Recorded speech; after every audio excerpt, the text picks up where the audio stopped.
Okay, no problem. So this is where we stopped.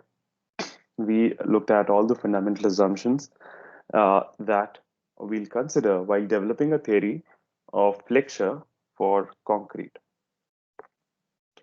So just like we read theory of structures 5, we always talk about the different modes of failure in a particular member, and then we look at how we can design the member in such a way that none of these modes of failure occur. Now it is an accepted fact that we say the concrete beam has failed when the maximum compressive strain is 0.0035. But the behavior of the beam after the strain is reached depends upon how much steel that we have put on the tension side. Depending upon how much steel we have put, a section can be called as either a balanced section, an under reinforced section, and an over reinforced section.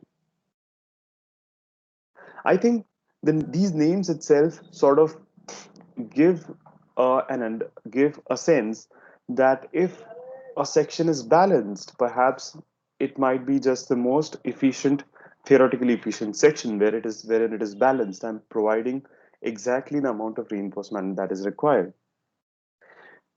The name under reinforced section might give a feeling that perhaps we are providing reinforcement slightly less than that is what is required, and the exact opposite for reinforced section, wherein it might give a feeling that we are providing more reinforcement than what is required. So let us just see if these notions are correct. The first one is balanced section. So let us just read this statement together, and then we look at what it actually means. So a section in which the area of tension steel is such that at the ultimate limit state, meaning when the compressive strain in concrete is 0.0035. Okay, so the area of tension steel is such that at the ultimate limit state, the compressive strain in the extreme fiber of concrete reaches the ultimate strain, and the tensile strain in steel reaches the yield strain, is termed as a balanced section. Okay, so to put it in a nutshell, the maximum compressive strain is epsilon Cu, and the maximum tensile strain is epsilon St star. Okay, I think I should correct this, but what should be here is epsilon St star. So when both of these critical strains occur at the same time, the section is called as a balanced section. Simple enough to understand. Okay, now we have talked about neutral axis. The way we define the location of the neutral axis is in terms of its depth from the extreme compression fiber. So, looking at this, I can say that the location of neutral axis, or I could say the neutral axis, is at a depth of xu max from the maximum compressive fiber. Okay, the depth is denoted by xu, and for a balanced section, we add a suffix max. So the depth is xu, and since we are talking about a balanced section, the suffix of max is added here. The area of steel that is provided, that is AST provided, AST is area of steel in tension. So AST provided is equal to AST max. This is area of steel in a balanced section. So balanced section is very simple to understand. We know that we have defined a criteria of failure, that is the strain of 0.0035 in concrete, and we have also defined a minimum strain in steel when this particular ultimate state of collapse occurs. So when these two strains occur at exactly same time, the section is called as a balanced section. Okay. Now, if we provide reinforcement that is lesser than AST max, such a type of section is called as an under reinforced section. Okay. Now let us look at what an under reinforced section is. A section in which the area of tension steel is such that as the ultimate limit state is approached, okay, In the previous statement, we said that at the ultimate limit state, we are standing at the point of failure. Here, what we are saying is, as we are inching close towards the failure, the compressive strain in extreme fiber of concrete is less than the ultimate strain, that's epsilon Cu, and the tensile strain in steel reaches the yield strain, that is epsilon St star, is termed as an under reinforced section. Okay, give it a moment, you'll understand this. So what this means is, if when we are very close to failure, the strain in concrete is less than epsilon Cu, but the strain in the tension steel has reached a value of epsilon St star, then such a section is called as under reinforced section. Okay, so the way the way to understand this graphically is, so this is the depth of neutral axis for a balanced section, that is XU max. Okay, so when we are uh, we get a straight line where the beam is an unloaded state. As we go on loading it, the strain in concrete is going to increase, the strain in steel is going to increase. When we are very close to failure, look at this dotted line. We are very close to the failure, but it has not failed yet. If at this point this strain is less than epsilon Cu, but this strain has reached a value of epsilon Sy or epsilon St star, then such a section is called as under reinforced section. In a nutshell, just before failure, epsilon Cu is less than 0.0035, but epsilon S is greater than or equal to epsilon St star. Such a section is called as under reinforced section. Now you will notice here that the depth of the neutral axis for an under reinforced section is relatively lesser than the depth of neutral axis for a balanced section. So in this case, XU is less than XU max, and we've already started from the point wherein AST is less than AST max. Okay, so what are the attributes of this section? So since here steel is reaching its minimal strain first, the failure initiates by the yielding of steel, and hence this failure is termed as primary tension failure. Okay, the concrete can still take compression. The strain is less than 0.0035, but steel had already started yielding, and therefore the failure has initiated because of the yielding of steel, and hence it is termed as tension failure. But the actual collapse occurs by the eventual crushing of concrete. So even though the failure starts with the yielding of steel, the actual failure is going to occur by the crushing of concrete. Hence, this failure is also called as secondary compression failure. So it is called as either primary tension failure or secondary compression failure. Now, since in this type of failure, steel yields before concrete crushes, we can expect the beam to undergo a lot of deflection, a lot of cracking before it actually collapses. And therefore, in an under reinforced section, we get an ample warning before the impending collapse. And this warning is in terms of deflections and cracking and so on. And therefore, this type of section is highly preferred in design practice. Okay.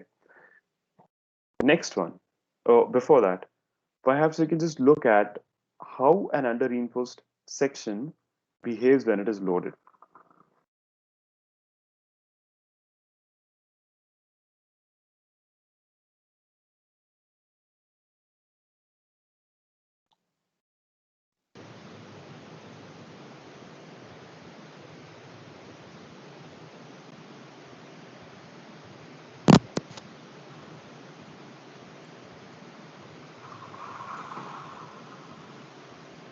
This video shows an under-reinforced concrete beam being tested in bending. The specimen is made from concrete containing regular Portland cement. The rebar is regular reinforcing steel. The loading diagram shows the beam being subject to 4-point bending.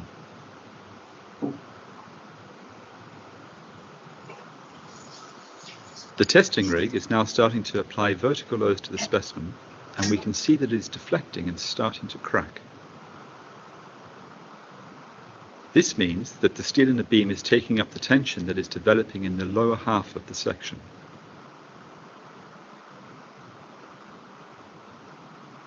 So if we take a closer look now, we can see the cracks opening up as the steel takes the tension.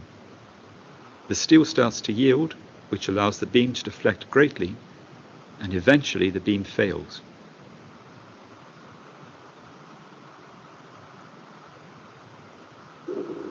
The graph initially shows a linear relationship between applied load and vertical displacement at mid-span. This is the elastic loading zone. But then the graph plateaus, which corresponds to the point at which the steel begins to yield. Note that failure is gradual rather than sudden. This is because failure is due to the steel yielding, which is a ductile process, and very distinctive of an under-reinforced concrete beam.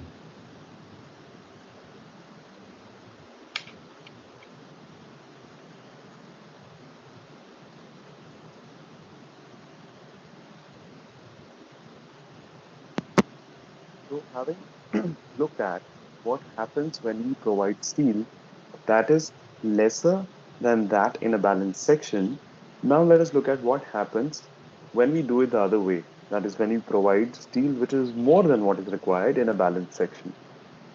The resulting section is called as over-reinforced section. So, a section in which the area of tension seal is such that at the ultimate limit state, the compressive strain in the extreme fiber of concrete reaches the ultimate strain, and the tensile strain in steel is less than the yield strain, is termed as an over-reinforced section. Simple. If you provide more steel, okay, let us look at it the other way. So you have a balanced section, you know what is the amount of steel pertaining to a balanced section. If you provide lesser steel, what it means is that now you have lesser area to resist tensile forces, meaning that you're going to have higher stresses. Stress is equal to force upon area. The force is going to remain the same. If you reduce area, your stress is going to increase. And hence, in an under-reinforced section, wherein the area is lesser, you may expect or you can expect higher stresses, as a result of which the steel will yield before concrete can crush. Looking at it the other way, in an over-reinforced section, you are providing more steel than that required for a balanced section, meaning that the area of steel is more, meaning that the stresses in steel are lesser, and hence you can expect the steel to still be in an elastic state, or you can expect the strain in steel to be less than epsilon st star when concrete reaches its ultimate value of 0.0035. And this is what is called as an over-reinforced section. Okay, so to understand it graphically, the first thing that you can notice is for an over-reinforced section, the depth of neutral axis, that is xu, is greater than xu max. Now, how do we come to this? So the dotted one is for a balanced section. The dotted strain variation that you see is for a balanced section. For a balanced section, this value is epsilon Cu, this value is epsilon St star. However, for an over-reinforced section, this value is epsilon Cu and this value is lesser than epsilon St star, let us say epsilon S. When I join these 2 points, the point at which they cut this vertical line is our actual neutral axis, and we observe from here that this actual neutral axis for an over-reinforced section is greater than xu max. Okay, so an easy way of saying that if a section is over-reinforced or under-reinforced is that if the depth of neutral axis if the depth of neutral axis is less than XU max, we can say that the section is under reinforced. Okay. If XU is greater than XU max, we can say that the section is over reinforced. Simple. Now let us look at the properties of an over reinforced section. For such a section, the failure is sudden by the crushing of concrete, hence it is termed as compression failure or primary compression failure. Such a type of failure does not give any warning before the actual crushing of concrete or the actual collapse, and hence it is not preferred in design, not only from the perspective of lack of ductility, but also in terms of economy. Unnecessarily, we don't want to provide larger amount of reinforcement in the beam, and hence over reinforced sections are not preferred. The code says that do not use over reinforced sections in your design practice. Okay, having looked at how an under reinforced section behaves, let us also look at the behavior of over reinforced section.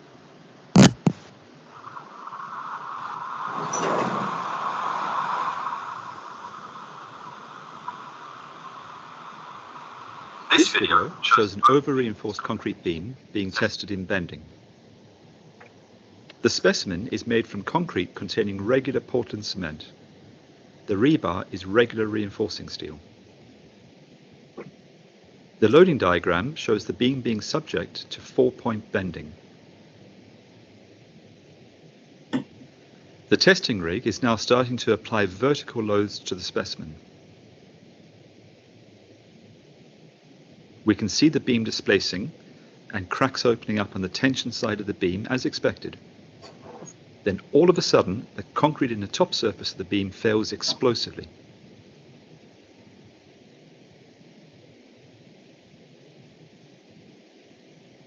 Right, let's slow down the footage. Let's look at the top surface. Remember that the top side of the beam is under compression. Because we have heavily reinforced the lower part of the beam, which allows a large amount of tension to be carried, the same large amount of compression needs to be carried by the concrete near the top. This causes the concrete to crush before the steel has a chance to yield. Now, for a structural engineer, that's a bad way for a beam to fail, because concrete crushing is brittle, it's sudden, and you don't get the gradual failure that you'd obtain in an under-reinforced beam. The graph shows an initial linear relationship between the applied load and the vertical displacement at midspan. Note that there is no plateauing in this plot because the steel doesn't yield. Instead, the rising plot simply stops, which implies a sudden failure, just as we saw in the video.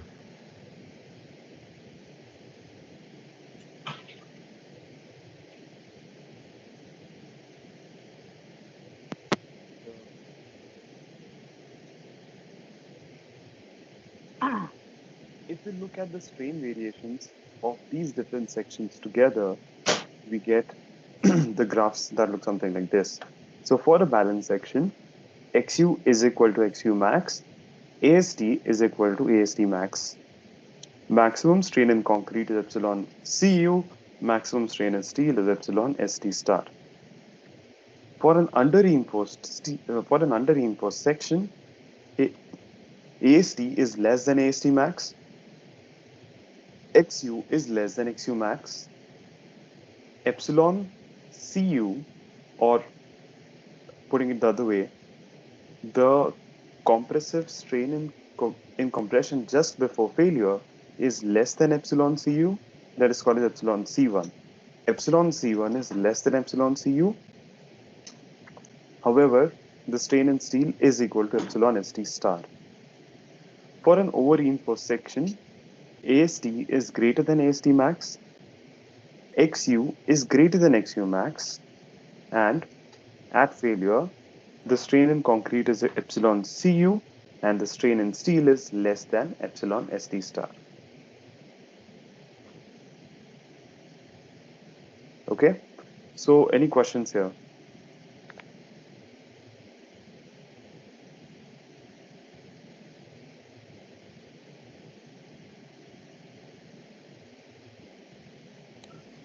So then, what do we use the over reinforced section for? If it is not ideal, then. So we do not use an over section, but we ought to know if our section is under reinforced or over. When we come across or when we find out that our section is over reinforced, what we can do is we can either increase the depth of the section or increase the width, basically to resize the section, or what we could do is we could also provide reinforcement on the partition side. So this is a classic case of when uh, when we are targeting a certain depth, and let us say that the structural engineer thinks that perhaps the depth is not sufficient. And there's a very common solution that most of the engineers adhere to, which is increasing the amount of steel. But that does not solve the problem. That may solve your problem of strength, but that will not solve the problem of that.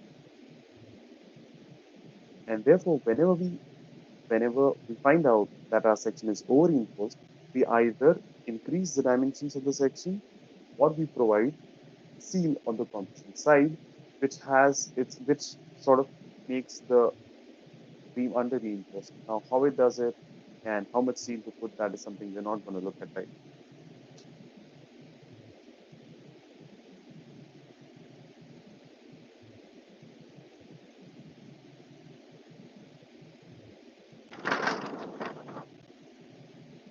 Any more questions? Come on, you have to ask. This is not something that you understand in one shot. So go on. Can you repeat the under reinforced part again? Sure, I let that is try to make it happen. Let me take a step.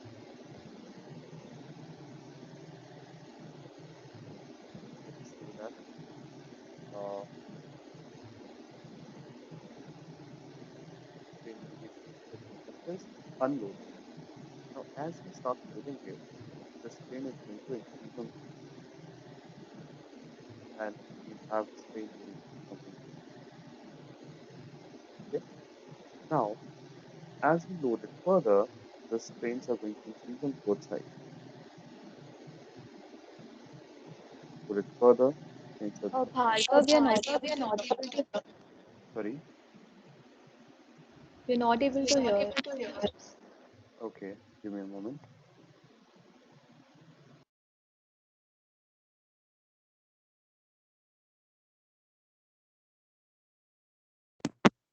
Is it better now?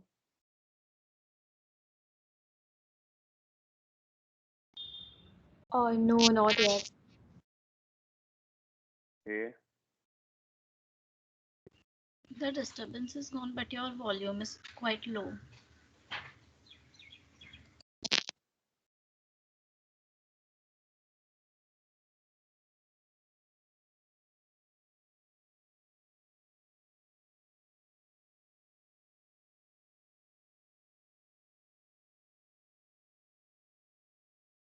Is it still bad? No, it's much better now. Okay. So what I was saying is, let us say if we have a section, there is going to be no strain at an unloaded condition, meaning that the strain here is going to be zero, the strain here is going to be zero. Now, as we start loading it, the strain is gradually going to increase on both sides. Okay. When we load it further, the strain is going to increase further. Now, if at some point just before the failure, meaning that if at some point just before the strain here is less than 0.0035, let us say, okay, these are just numbers to give you a better understanding. Let us say that the strain is 0.0034. If I observe that at this particular value of strain, if I say that this has already reached 0.002 plus 0.87 Fy upon Es. So what I observe is that the strain here is less than 0.0035, but this strain has already reached epsilon st star, then such a section is called as an under reinforced section.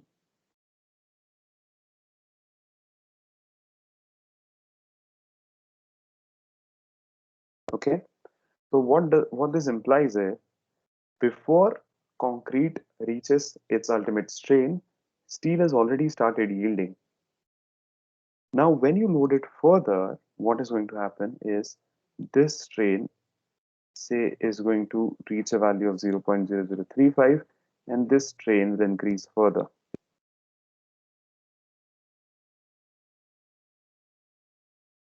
When this value is, say, 0.0035, this particular value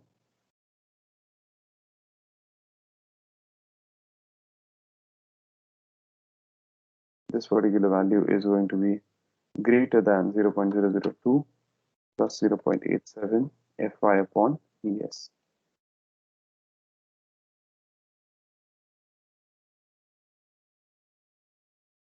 Meaning that the steel has started yielding much before, or the steel has started yielding before concrete has reached its compressive strain, meaning that it is going to undergo a lot of deflection or a lot of cracking before the actual collapse occurs. Such a section is called as under reinforced section.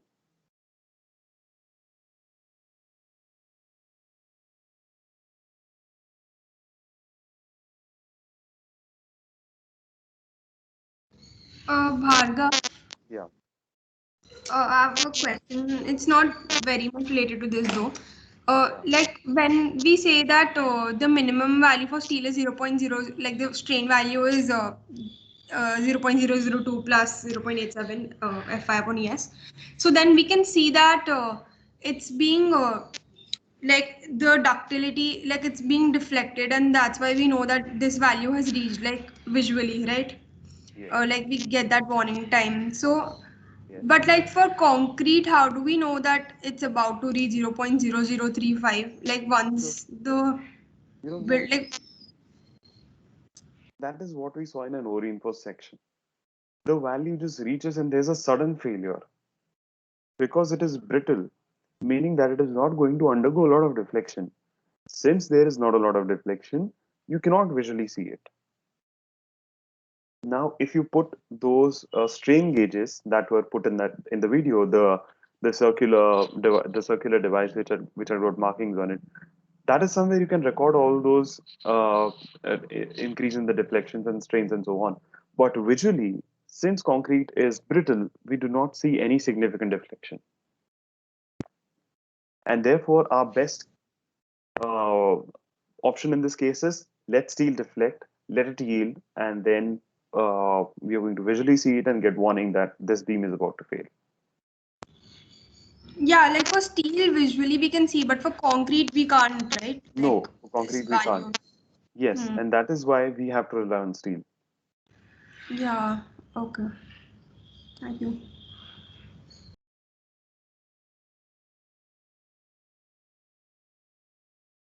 Come on, more questions.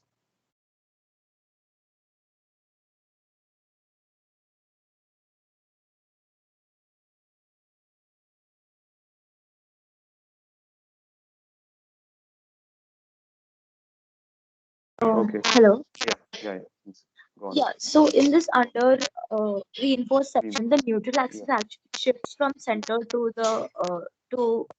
the point where it shifts a little bit upwards, right? Okay. So uh, the neutral axis in an under reinforced section is at a depth lesser than that for a balanced section. Okay. So the first thing is we cannot say if it is at the center because it would be at a center for homogeneous section. And for a homogeneous section, perhaps it would not shift anywhere. But since this is a heterogeneous section, the neutral axis, we can expect the neutral axis to be not at the center. At failure, yes, the neutral axis is at a depth lower than that for a balanced section.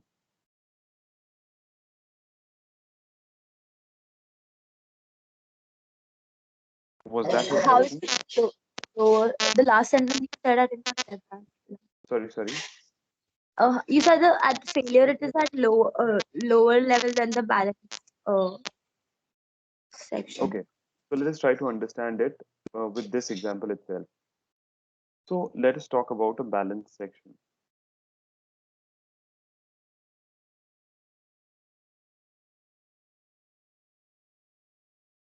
Okay. So let us say that this is a balance section when the strain is 0.0035 in concrete, 0.002 plus 0.87 Fi by E is in steel. Okay. Now what is an under reinforced section? Just dot this. Okay.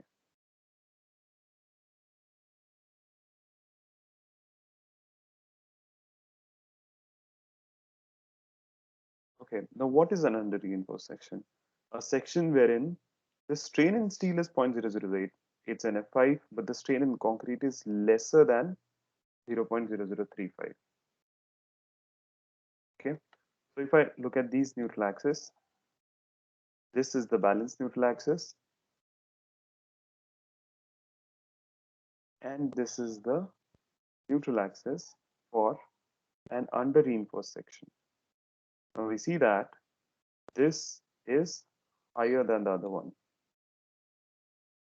So this is the depth of the actual neutral axis or the neutral axis for the under reinforced section, which is XU. And this is the depth of neutral axis for a balanced section, that is XU max. Therefore, we can say that for an under reinforced section, XU is less than XU max. Okay, we have to go a step ahead and then, sorry, please go on, you're saying something. No. I was Okay, now, so if we do it the other way and look at over reinforced section, what we see, the way we have defined over reinforced section is, okay, now this is a balanced section, it is 0.035 here, 0.002 plus 0.875 by S here. In an over reinforced section, this value is 0.0035, but this value is lesser than 0.002 plus 0.875 by ES. So when I draw a line here, this depth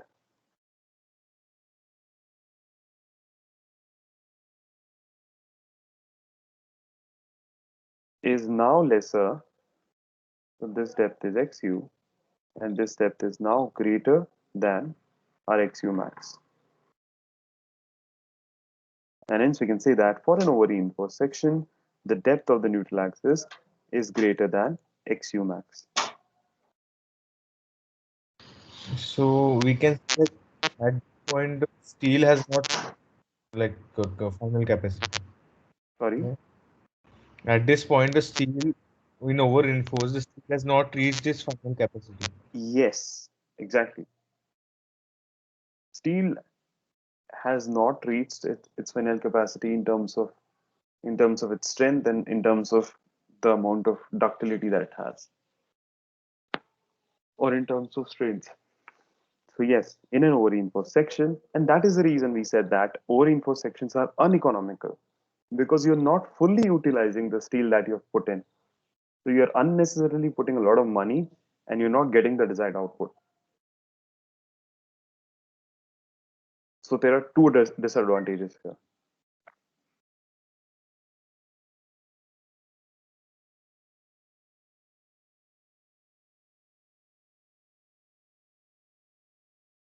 Okay, any more questions? So it has been a general trend that there has been a focus on these types of sections in the examination. So this question has been asked a number of times as to explain the difference between a balanced section, under reinforced, and over reinforced section. And this is the basis for what we are going to do ahead. So any questions? This is the time. Come on.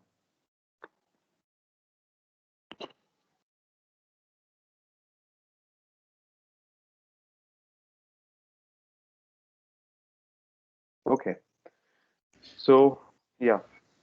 So when the under reinforced section fails due to steel, right? Yes. So then doesn't that when the steel fails, then there is nothing to take the tension of for the section, right? So then it is not safe, right? Okay. Now let us take a step back and let us look at under reinforced sections again. Okay. So this is a balance section as we know it. What happens in an under reinforced section is this value is reached, but this value isn't.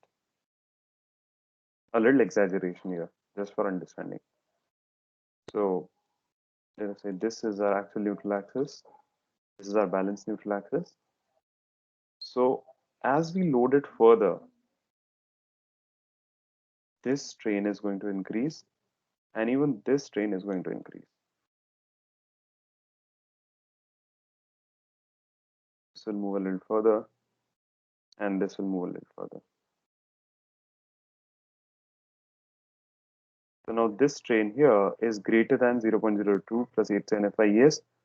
This strain here is still less than 0.0035. Okay, so as you're loading it further, this the steel has already yielded, and hence, if we look at our stress strain graph, we can say that steel cannot take any more tensile force, but it can deflect a lot. So the deflection in steel will increase post this particular value of strain. When we load it further, say now the strain is 0. It's very close to 0.035. Even this is going to increase further, and this will have a certain value which is greater than this. And then finally, when we reach this point, even this will have a certain value of strain. So this particular line is our final variation of strain in that particular section. This is 0.0035. This value is greater than 0.002 plus 0.75 by ES, but still this value is less than epsilon SU. If you remember the graph of steel,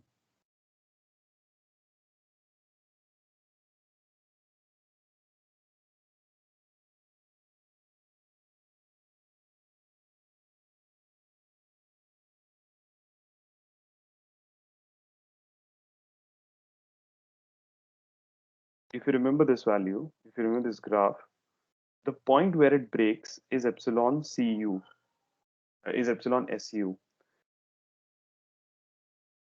So this value is going to be much lesser than epsilon SU. Like someone had asked me a question last time as to, even though the failure starts by tension, why is it that the failure occurs by the crushing of concrete? Because 0.0035 is a very small number when we compare it with the maximum compressive strain that steel can take. And though steel starts yielding first, but it can yield a lot. The strain in steel can increase to a very large value. And therefore, even though the failure initiates by yielding, concrete is going to reach 0.0035 before actually steel can reach its value of breaking strain. And therefore, the failure initiates by yielding of steel, but ultimately the failure is going to be caused by crushing of concrete. The only advantage we get here is that these are our deflections that we do not get in an O-reinforced section.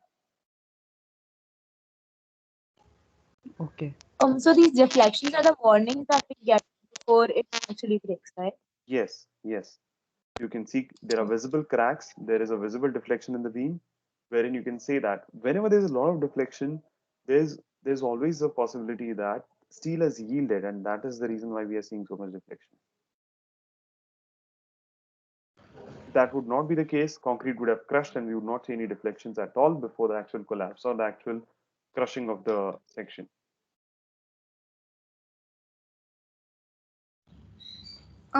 So is there for under reinforced beams, is there any value for strain for steel which corresponds to 0.0035? No, there is no value because there is a lot of capacity in steel. Okay. And So this it's 0.0035 is a very small number. So there is no point in giving a limiting value of steel because in no case will the value the so we are looking at two values here. Okay, we are looking at crushing strain in concrete and we are looking at breaking strain in steel. So let us take again one step back and look at that graph.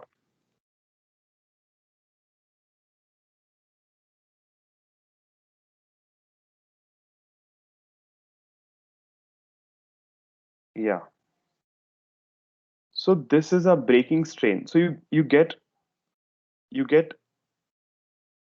a ballpark idea of this value. So this value is 0.23.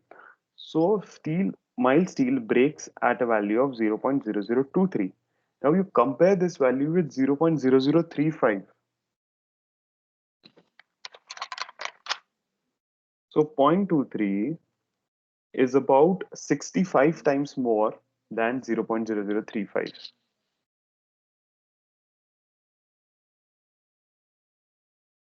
So the amount of deflection that you can expect for steel to undergo is about 65 times more than the deflection in concrete, which is not practically possible. And therefore, it does not give any upper value for that because it is never going to occur. Concrete will crush before that. Did I answer your question? yeah, like I understood that there is no upper value for steel, Yeah. but I was thinking that for under reinforced beams, is there any value which corresponds to 0.0035 for concrete? No, In there the is no value. There is no like it's value. just between it's between that EST and the maximum, right? Yes, yes. Your question was very good. I understood it now. It was a very good question. And yes, there is not an upper limit for that value. Or there is no value corresponding to 0.0035 All to right. answer it. Yeah.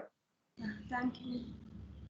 That was a very good question, and that needed some kind of understanding to that. The question itself needed some kind of understanding.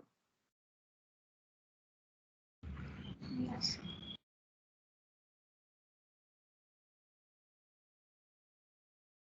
Okay. If there are no further questions, we'll jump on to the analysis of beams. What analysis means is that we are given a section. So we are given the width of the section, depth of the section, we are given the amount of reinforcement, and we have to find out what is the moment capacity of this section or how much moment can this section carry.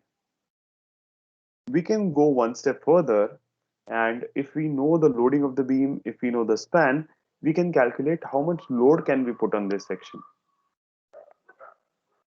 This process is called as analysis, wherein you have a section, you are determining how much moment it can take.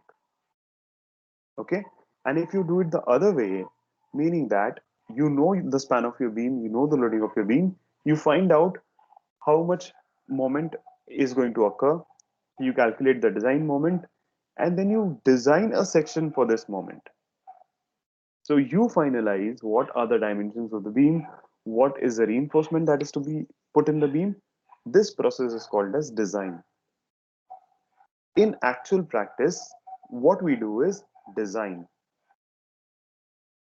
So the architect gives us a layout, we work out the loads, we calculate what is the design moment, and then we say that, okay, these are going to be the sizes of the beam. That is what happens in an actual practice.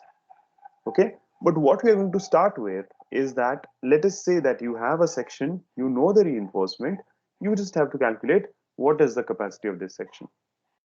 Okay, very simple.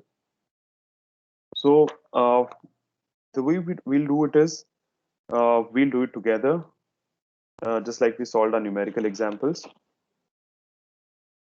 Please write down. Or what we could do is we could just take a couple of minutes of break.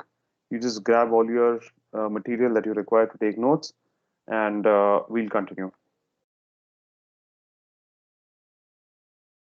So we'll resume at 10:05.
Bhargav.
Please write down.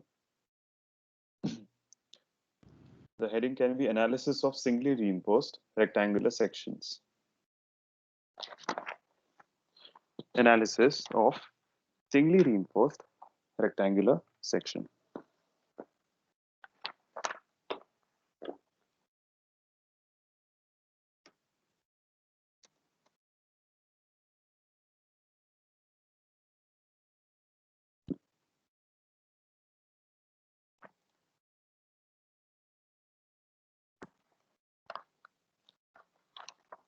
Okay. Consider a rectangular section. Consider a rectangular section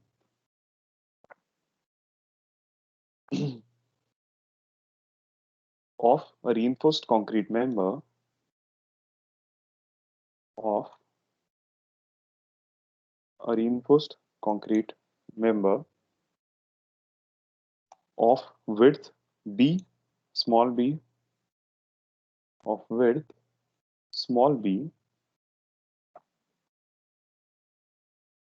and total depth capital D, and total depth capital D.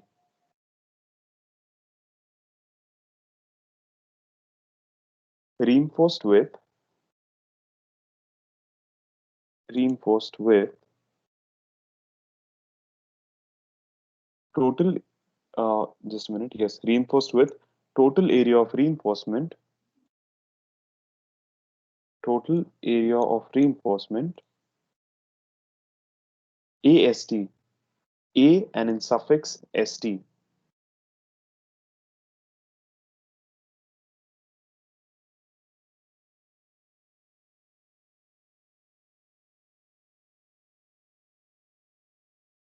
Only on the tension side.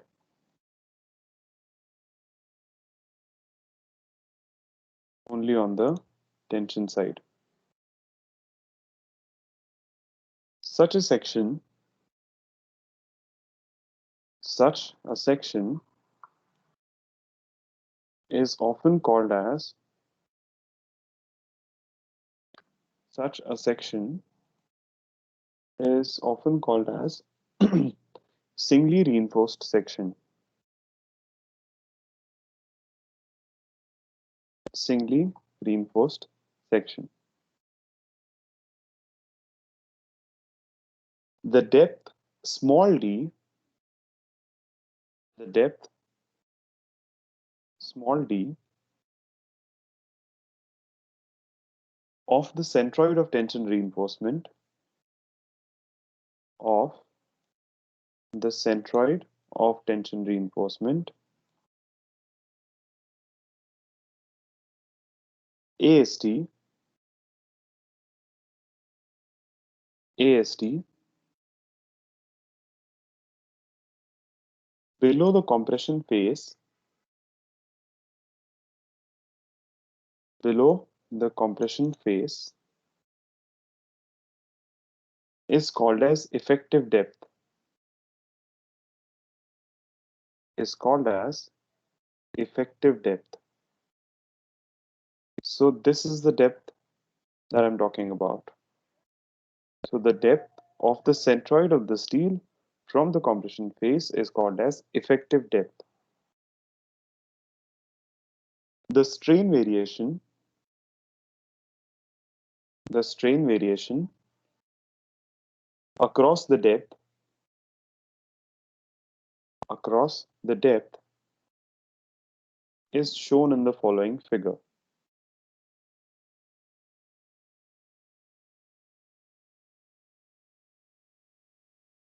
Is shown in the following figure.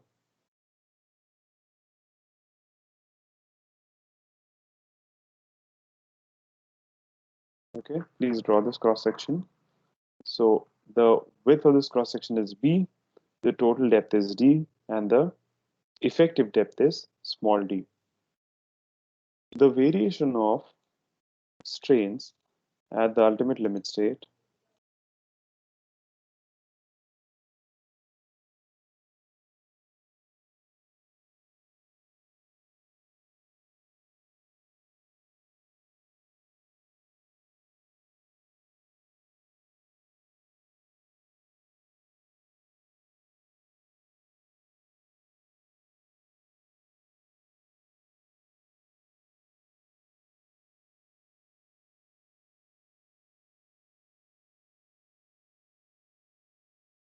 so this is the variation of strains at the ultimate limit state.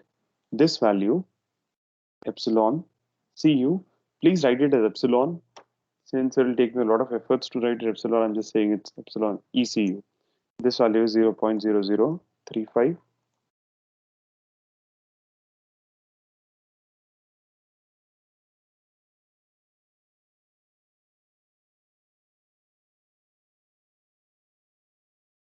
And this value is, say, epsilon ST, meaning that the strain in steel in tension.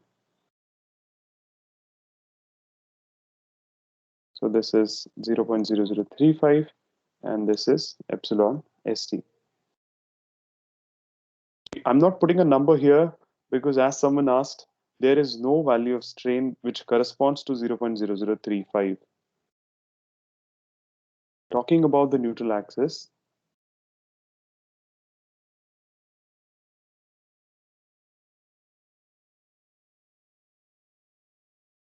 so say this is our neutral axis.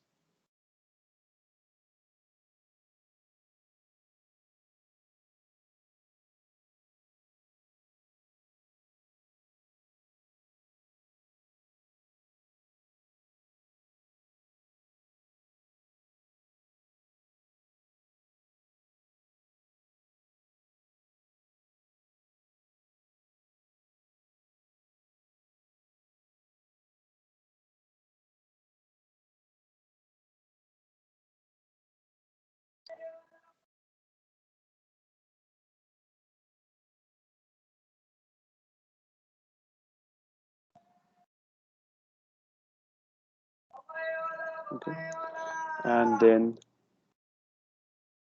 this is the depth of the neutral axis, which will denote by XU.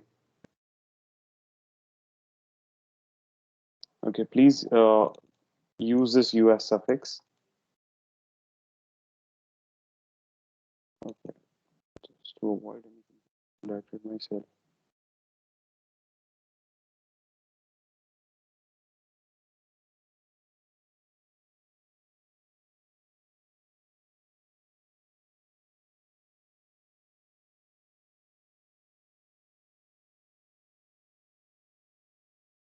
Okay, so what we have is epsilon Cu. This is the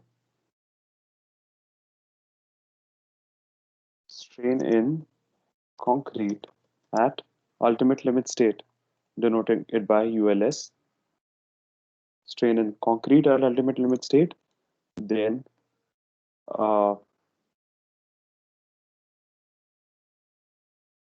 epsilon St is the strain in steel at ultimate limit state,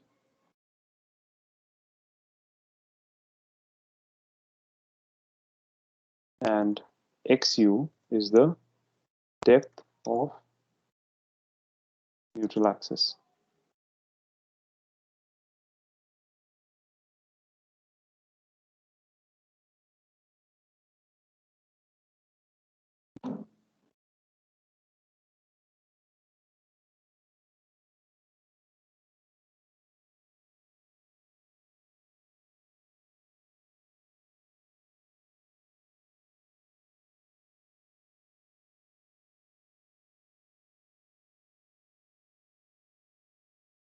Okay, so now we are trying to analyze the section. Now from this we are trying to extract, or the final product should be how much moment can this section take.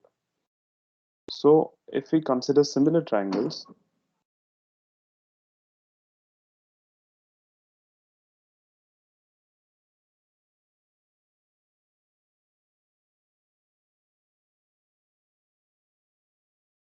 so if we try to develop a relation between XU and strains, if we consider these two similar triangles, what we get is, so XU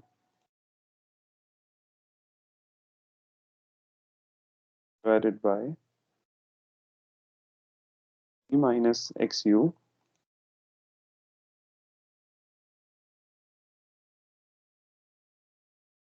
is equal to, so can someone please complete this? XU upon D minus XU is equal to,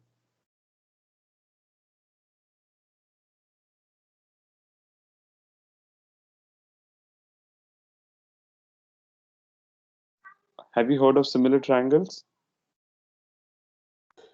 ECU by EST. Yes, correct. Hmm. So this is equal to ECU. Okay, please put those suffixes. I'm just relying on you to do that. ECU upon EST. Simple. And therefore, the strain which is not yet known to us, that is EST, is equal to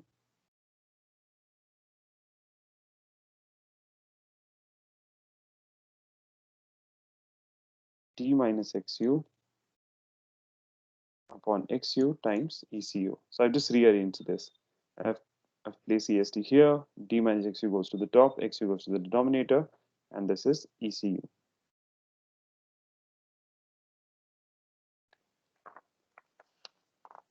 Okay, so now let us try to find out what is our XU max, because we have defined everything in terms of XU max.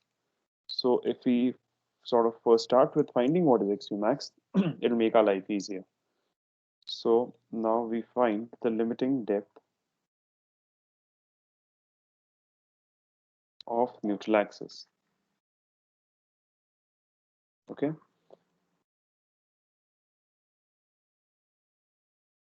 we know that for a balanced section, for a balanced section, say epsilon Cu is equal to 0.0035 and epsilon St is equal to epsilon St star is equal to 0.002 plus 0.87. Please put the suffixes Fi upon Es. Okay, and our xu is equal to xu max.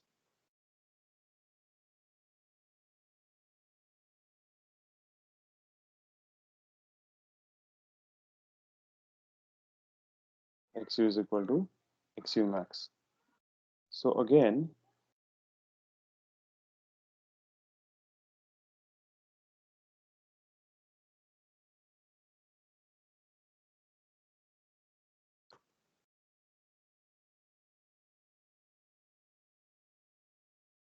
considering similar triangles,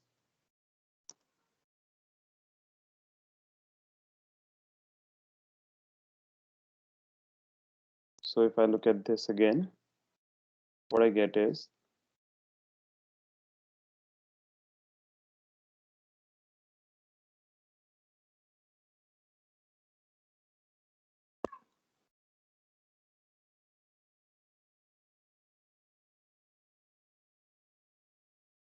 so xu max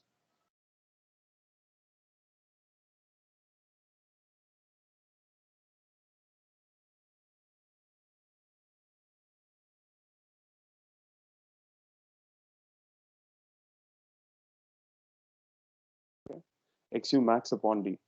So for a balanced section, xu is equal to xu max. So xu max upon d, the total depth. Can someone please tell me how much would this be? Look at this triangle. Xu upon the entire depth. If we want to relate it to the strain, how much would this be?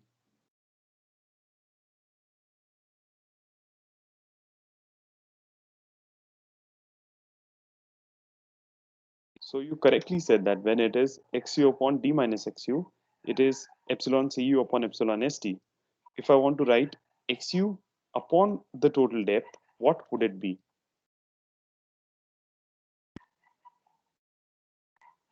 So here we would have epsilon cu for sure, and in the denominator we would have epsilon cu plus epsilon st.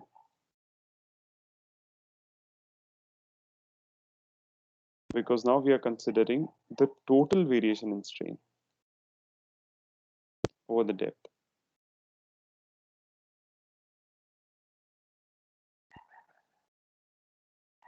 So xu max upon d, xu max corresponds to, so over this depth, the strain is epsilon cu upon xu max, okay, sorry, xu max upon d.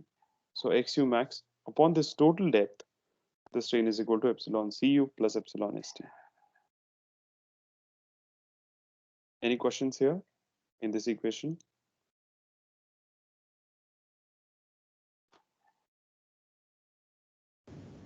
Can you repeat it? Sorry. Can you repeat the question? Yeah. I didn't get it. Yeah. Okay. So we are looking at similar triangles. So this, I think this is something that everybody has understood. Xu upon d minus xu. So this side of the triangle upon this side of the triangle is equal to this side of the triangle upon this side of the triangle. Okay.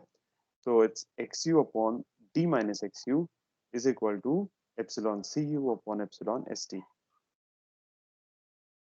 Therefore, xu upon the total depth is equal to the strain corresponding to xu, which is 0.035, upon the total strain corresponding to the depth d, which is 0.0035, or epsilon cu plus epsilon st.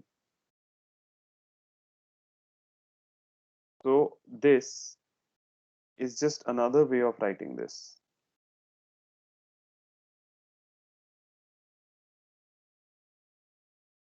Yeah, good. Okay.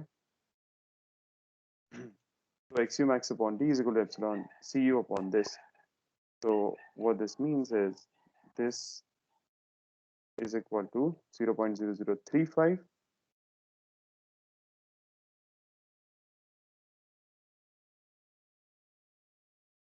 upon 0.0035 plus 0.87 Fy upon Es. 0.002 plus 0.87 Fy upon Es. Because this term is epsilon St and this term is epsilon Cu. Okay. So if I want to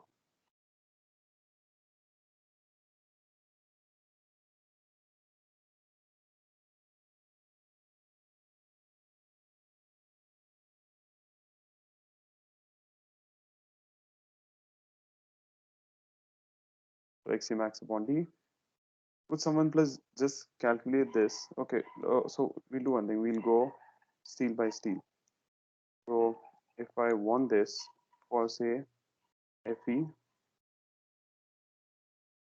250.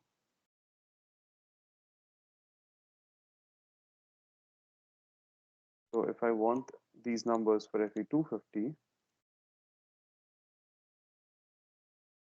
what is the value of xu max upon d?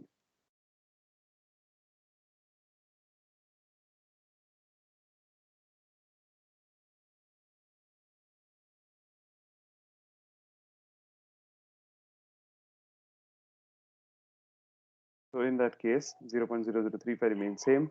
0.0035 plus 0.0035 plus 0.002 plus 0.87 into Fy, which is 250 divided by Es, which is 2 into 10 to the power 5. 1, 2, 3, 4, 5.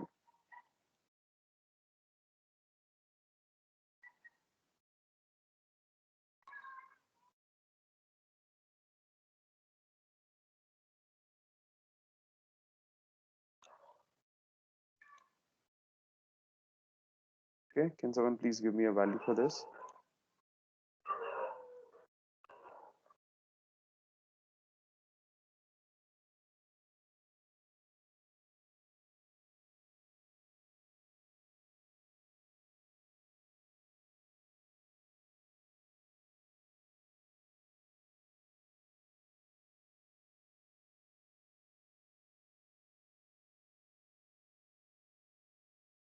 Come on, anyone? I doubt like why doubting over there. Should be 2 Sorry. into 10 to power. It is 2 into 10 to power 5, right? Yeah, Okay. so what happened is the two zeros Yeah. went. Okay, something that is. Okay, anyways. Mhm. Okay.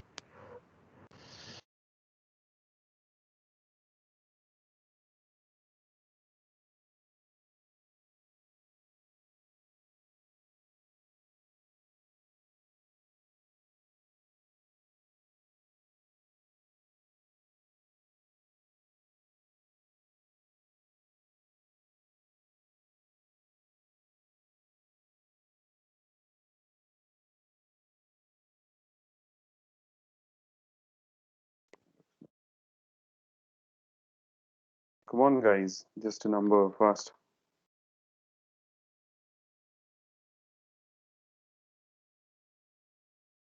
I 3. got 0.5353.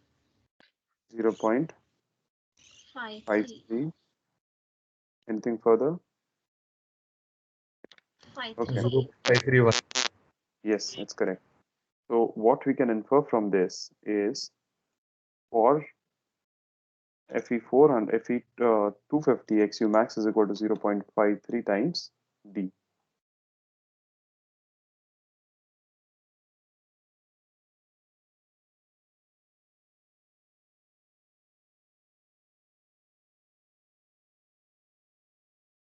Okay. So let us do the same thing for Fe 415.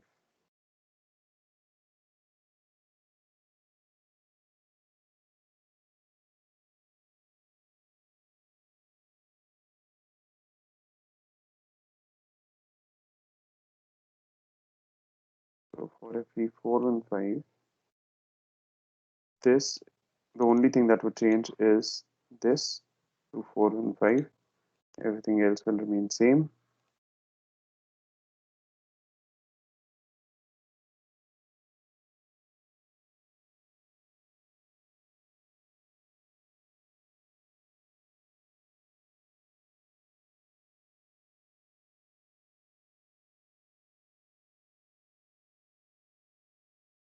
Can you please give me 0 47 79. 9. 479? I can write it as 48. 0.48. Okay. Can you please do it for 500?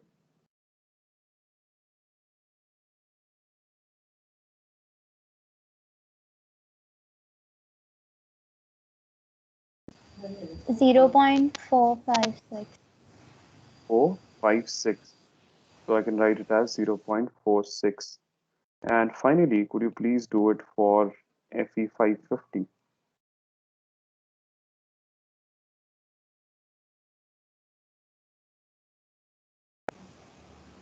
0.443. 0.443. So I can write it as 0.44. Okay. So just let me note this down for everyone.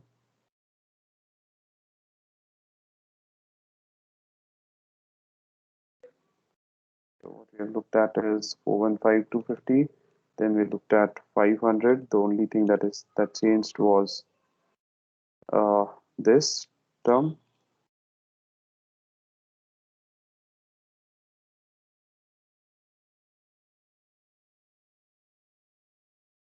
And for 500, we got it 0.46.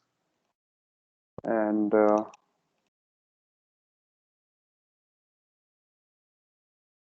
for 550, the only thing that changed is this.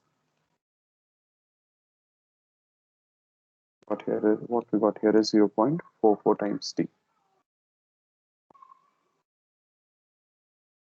Okay. So what we can conclude from this is the depth of the neutral axis, irrespective of the section, is only a function of its depth, and xu max is only a function of the grade of steel. It does not depend on the grade of concrete.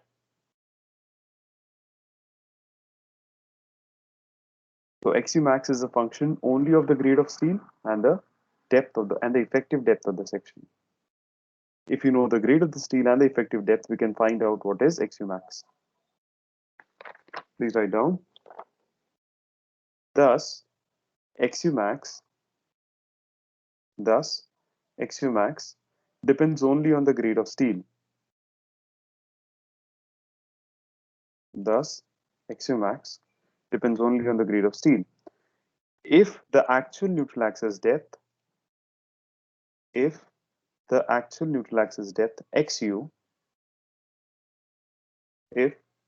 the actual neutral axis depth xu is less than xu max,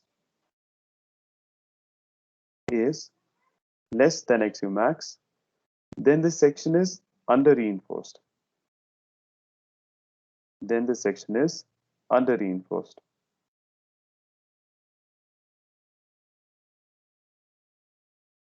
Whereas if xu exceeds xu max, it is over reinforced.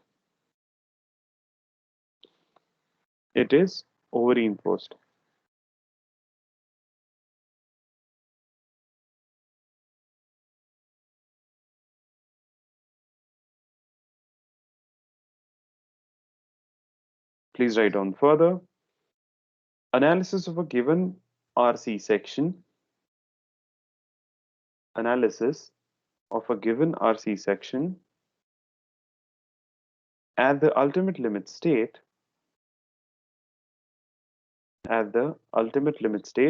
You can write it as ULS.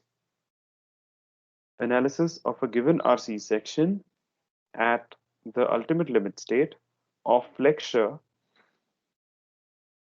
of flexure implies the determination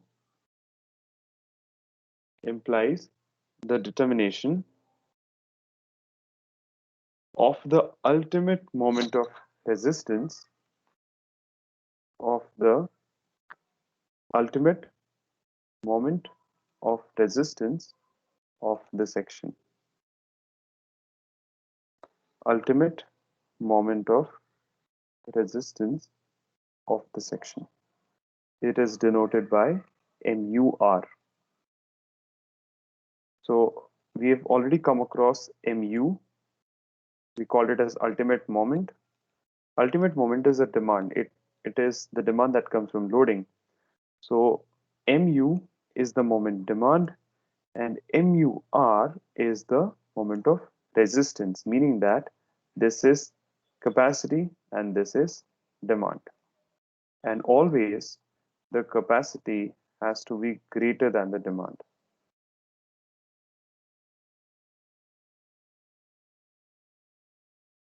So we have to find out what is the value of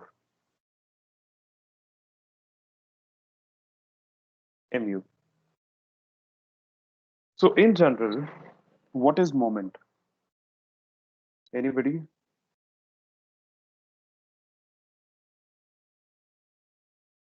What is moment?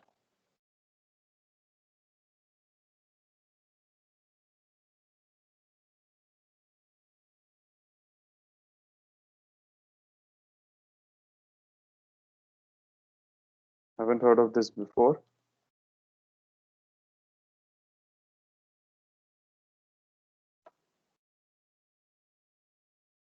So moment is nothing but two equal and opposite forces acting at a lever arm such that they create a moment. So what we are trying to do here is we are trying to find out a force that we can multiply with the lever arm to get the moment of resistance that we are aiming for. Now, what are the forces here? The forces here are compressive force and a tensile force. I'll denote the compressive force by Cu and I'll denote the tensile force by Tu. And I have to multiply either of these forces by a lever arm which I denote by Z. So this is nothing but a moment of resistance. I just have to find out what is the total compressive force. I have to find out what is the tensile force and just multiply it by Z and I'll get my moment of resistance. Simple. So please write down the Cu. Please do the things like please provide all these suffixes. So Cu is the resultant ultimate force in compression.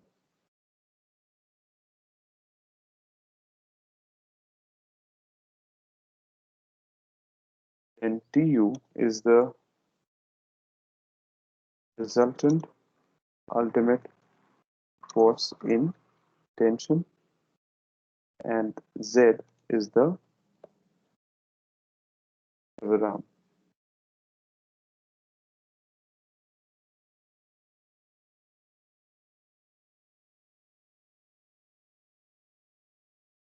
Now let us look at a very simple case. So we have a strain diagram here. What we'll do is we'll also draw a stress diagram. We already know the stress strain variation of steel, stress strain variation of concrete. With the help of it, we can draw a stress diagram here. Now we ignore the entire depth of concrete in tension and therefore there will be no stress diagram for concrete here. There will be only a stress diagram here, which would look like this. And then it is a straight line. So it's a parabola and a straight line.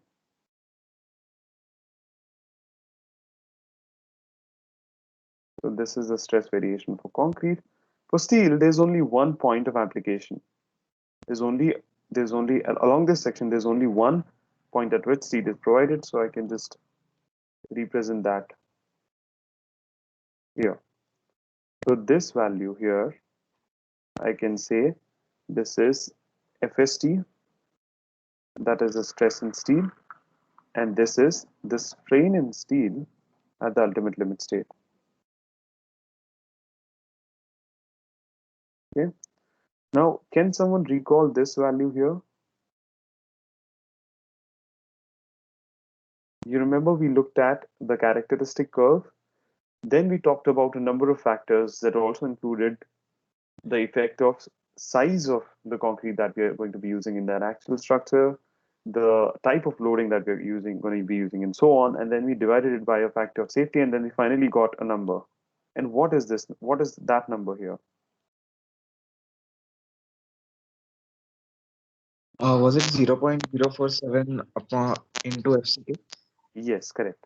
So it was 0.447 FCK, but we'll just round it off to 0.45 FCK, okay, for our convenience. So this is equal to 0.45 times F.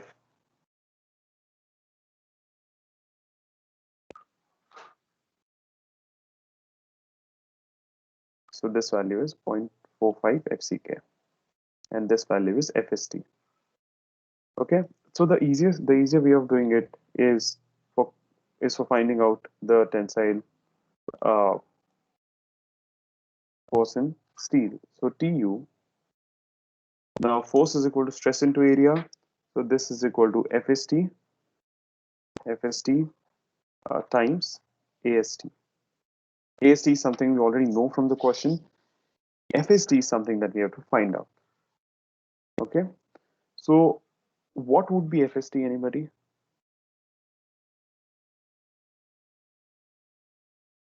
We know FST for one of the cases. So if XU is less than XU max, in that case, the tension would have, the steel would have already yielded, and we can say with certainty that FST is equal to 0.87 times of Fy.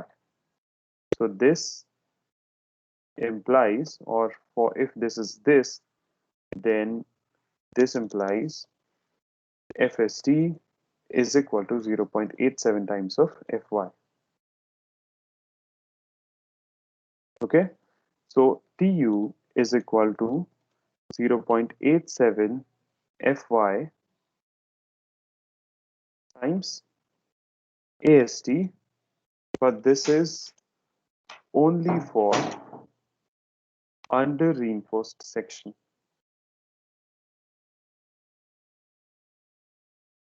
Okay, how did we get this? We know the stress strain variation of steel.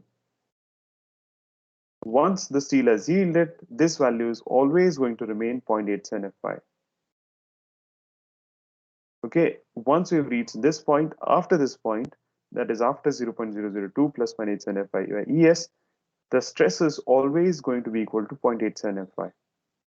And that is the reason we know this value. So this is valid only for, this is very important, this is valid only for under reinforced section. Okay. So if somehow we could define a section as under reinforced, the amount of tensile force that can take is 0.87 Fy by AST. Now the next step is to find out the value of Cu, which is a little bit involved. The reason being, here it was pretty straightforward. We already knew the area of tension steel. We just have to multiply it by stress. Now, since the strain is constant for all of these rebars, the stress is also constant for all of these rebars, meaning that if the stress here is 415, you can expect the same quantum of stress in these two rebars because the strain is same at this level. Now, what happens here is that we are considering this depth of concrete,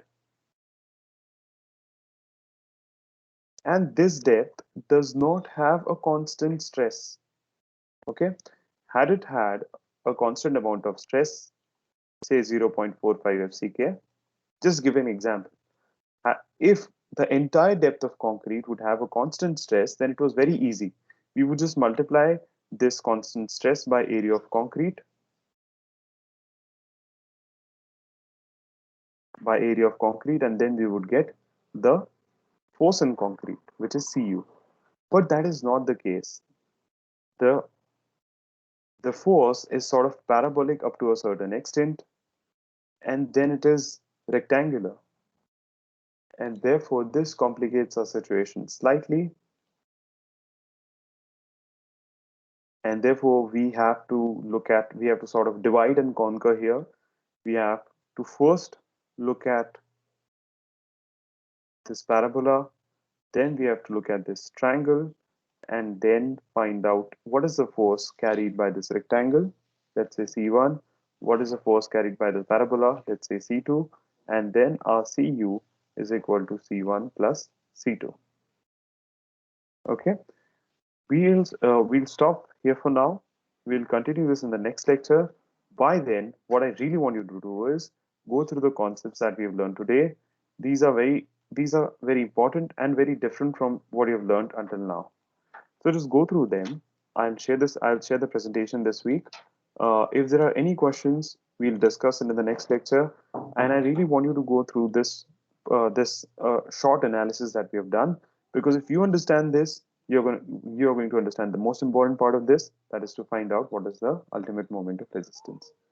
So we'll stop here. That's it from my side. If you have any questions, I'm here for a while. Thank you for your patience. I had a Yeah, please go on. how do, once Sorry. we get the value of this for F550, Fe500, how do we decide like it is over reinforced or under reinforced? That I'm confused. Yes, we are going to get there. Right now, there are a few things here.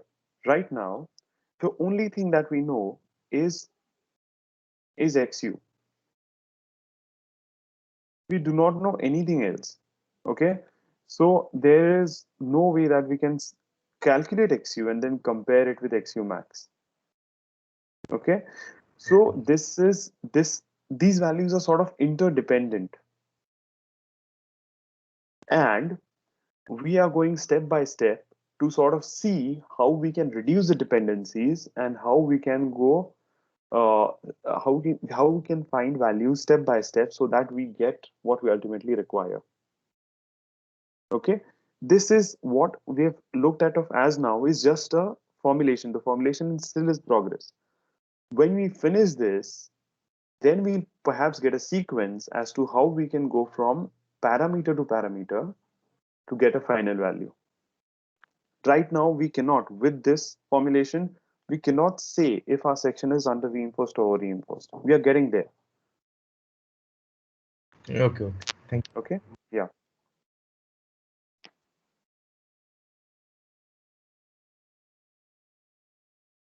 Okay, if there are